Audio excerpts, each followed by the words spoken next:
जय सिया राम। बाबा नीप करौली जी महाराज के जितने भी अलौकिक प्रसंग हैं वो सब भक्तों के लिए एक संदेश है। बाबा जी के जो प्रसंग हैं, जो अलौकिक लीलाएं बाबा ने की हैं, उन पे अगर ध्यान दिया जाए, चिंतन मनन किया जाए तो मनुष्य के सामने जितने भी उलझनें आती हैं, जो परेशानियां आती हैं, या सबसे एक स्थिति जो पैदा हो जाती है उलझन वाली, भ्रम की जो स्थिति पैदा हो जाती है, इन प्रसंगों को आप सुनेंगे तो ये भ्रम भी दूर हो जाएगा। साधना पथ पे कई बार ऐसा होता है कि भ्रम की स्थिति पैदा हो जाती है, व्यक्ति के मन में संशय घर जमा लेता है, डेरा जमा लेता है, और उस संशय की वजह से उसकी जो साधना है वो कई बार दिग्भ्रमित हो जाती है, रास्ता भटक जाता है, व्यक्ति पथभ्रष्ट हो जाता है। इस तरह की भी स्थिति देखने को मिलती है। लेकिन बाबा के प्रसंग आप सुनेंगे तो ये स्थिति जीवन में नहीं आएगी। एक बार की बात है, बाबा के एक भक्त आगरा रहते थे, वहीं उनकी पोस्टिंग थी, तो आगरा में ही नौकरी करते थे। लेकिन सप्ताहांत यानी जिसको वीकेंड कहते हैं कि शनिवार को और रविवार को वो अवश्य ही आ जाया करते थे वृंदावन।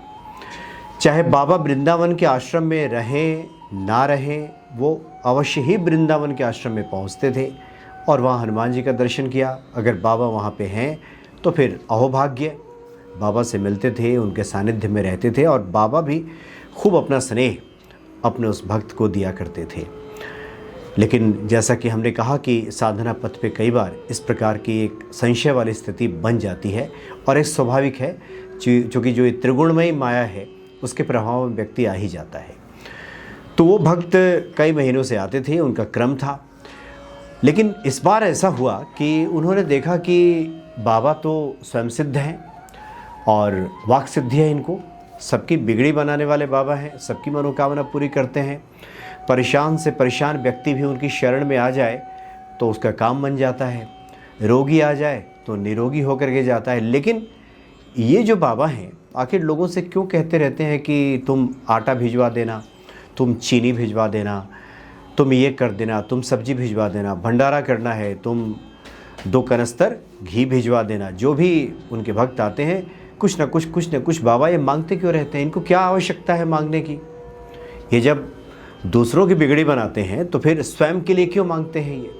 तो मन में कई प्रकार के प्रश्न उठने लगे, जो कि एक आम गृहस्थ के मन में उठता है संत महात्माओं को देख करके। उन्हें लगता है कि ये संत महात्मा भी सब अपना तिजोरी भरने में लगे हुए हैं, इकट्ठा करने में लगे हुए हैं, इनको क्या आवश्यकता है सब करने की? इनको तो जंगल में रहना चाहिए। ये सब भंडारा करा रहे हैं, आराम से हैं, क्यों ऐसा? इनको तो ऐसा नहीं करना चाहिए। इस तरह के लोग बात करते मिल जाते हैं और बताते भी हैं। बहुत से लोग कहते हैं कि ये संत लोग इधर क्या कर रहे हैं, इन लोगों को तो सीधे जंगल ही चले जाना चाहिए। ऐसे भी लोग मिल जाते हैं। तो उनके मन में भी इस तरह की बातें आ गई कि बाबा क्यों इकट्ठा करते हैं? लगता है ये बाबा भी अन्य बाबाओं की तरह ही है, ये भी इकट्ठा करने में लगे हुए हैं। जो मन में ख्याल नहीं आना चाहिए सब आने लगा कि लगता है इनका भी कोई घर वगैरह है, वहाँ भिजवा देते होंगे, सब जमा करने में लोग आजकल लगे हुए हैं। तमाम तरह की बातें उनके मन में चल रही थी, बाबा से कुछ कहते भी नहीं थे, और नतीजा ये हुआ था कि बाबा पर अश्रद्धा उत्पन्न होने लगी। और रात में जब सोने जाते थे तो तरह तरह ख्याल आते थे कि कितना हमने भरोसा किया था, ये बाबा भी ऐसे हैं। नींद नहीं आती थी, बड़ी उलझन वाली स्थिति हो गई थी कि एक तरह से साधना पथ से वो भ्रष्ट हो रहे थे, साधना पथ से हट रहे थे वो।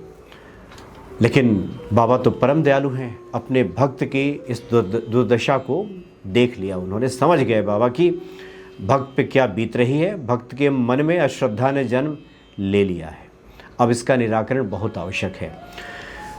भक्त बैठे हुए थे वो, जिनके मन में इस प्रकार की श्रद्धा थी। अन्य भक्त आए, बाबा ने पुनः मांगना शुरू कर दिया, आप तुम चीनी भिजवा देना, तुम आटा, तुम ऐसे तुम वैसे, इस तरह की बात बाबा वहाँ बैठ के कर रहे थे। फिर अचानक अपने इस भक्त की तरफ मुड़े और मुस्कुराए, और उन्होंने कहा कि देखो, तुम्हें क्या लगता है कि ये सब मैं अपने लिए मांगता हूँ? मुझे इन सब चीज़ों की आवश्यकता है। दरअसल इनका जो ये है ना, जिनसे मैं कुछ लेता हूँ, ये या तो डॉक्टर में खर्च होता, केस मुकदमे में खर्च होता, बीमारी में खर्च होता, कहीं ना कहीं इससे ज़्यादा इनका अनाप शनाप खर्च होता। और ये इनके हिस्से का जो पाप कर्म है जो पूर्व से चला आ रहा है, जिसकी वजह से इनके जीवन में परेशानियां होती, ये लेकर के मैं इसको नष्ट कर रहा हूँ। कि कोई भी साधु महात्मा किसी गृहस्थ के यहाँ जाकर के अगर भोजन ग्रहण करता है, कुछ प्राप्ति की आशा से जाता है, तो ये समझिए कि आपके पुण्य कर्म नहीं बल्कि आपके पाप कर्म को ही वो क्षीण कर रहा है, उसी की कमी कर रहा है, जिसकी वजह से आपके जीवन में बड़ी कठिनाई आ सकती थी।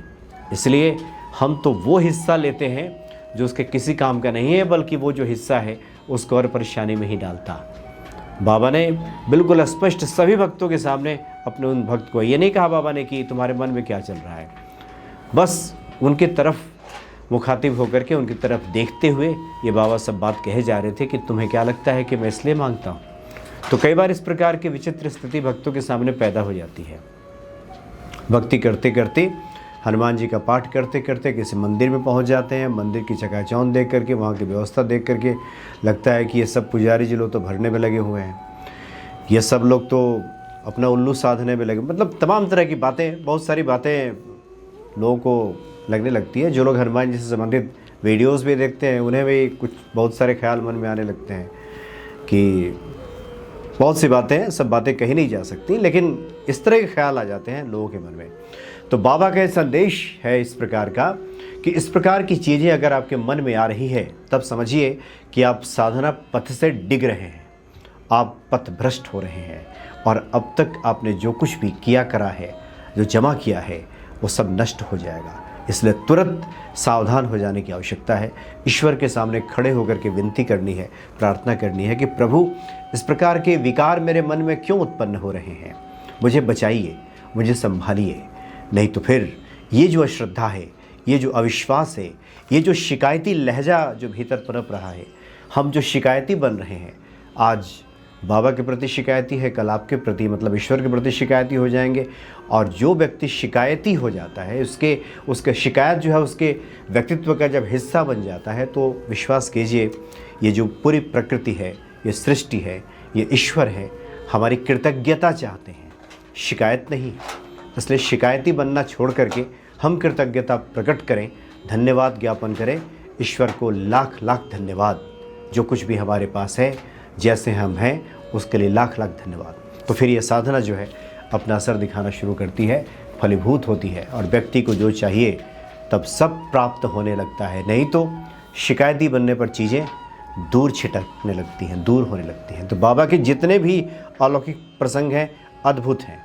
सिर्फ इसको कहानी मान करके, कथा मान करके, घटना मान करके सुनने की आवश्यकता नहीं है, बल्कि इसके पीछे जो गहरा अर्थ छिपा है, ये समझने की आवश्यकता है। तो निश्चित तौर पे हम सभी बाबा नीब करोली जी महाराज के कृपा पात्र बन जाएंगे। हनुमान जी तो दयालु हैं ही, वो तो कृपा करते ही हैं। जय सिया राम।